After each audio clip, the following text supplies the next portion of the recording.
તો કચ્છના રાપર વિકાસવાડીમાં હત્યાનો ભેદ ઉકેલાયો છે, જેમાં રૂપિયાની લેતી દેતી મામલે યુવકની નિર્મમ હત્યા કરી દેવામાં આવી। કપાસ વીણવાનું કામ કરતો અને તેની પાસે રૂપિયાની લેતી દેતી બાબતે યુવકનું ગળું દબાવીને હત્યા કરી દેવામાં આવી હતી।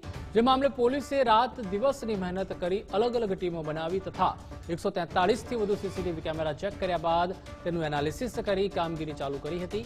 જેમાં બનાવની જગ્યાએ બે અજાણ્યા માણસો જોવામાં આવ્યા હતા, જેઓની તપાસ કરતા મૂળ હરિયાણા હોય તથા હાલ છત્તીસગઢ હોવાની હકીકત મળતા તેના આધારે રાપર પોલીસ સ્ટેશનથી બે અલગ અલગ ટીમો બનાવી રાજસ્થાન તથા છત્તીસગઢ મોકલવામાં આવ્યા હતા।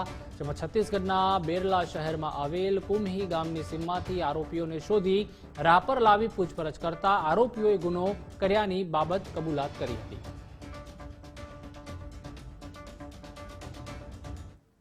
અને જે ઈશ્વર હતા જે અહીંયા હોસ્પિટલમાં દાખલ હતા એમની તારીખ 12 ના રોજ જે છે પછી આગળમાં જ્યારે એમને પાટણ સારવાર ખાતે લઈ ગયા ત્યારે એમની મૃત્યુ થાય છે। એ પ્રમાણે પોલીસ દ્વારા 302 ની કલમ ઉમેરવામાં આવી હતી।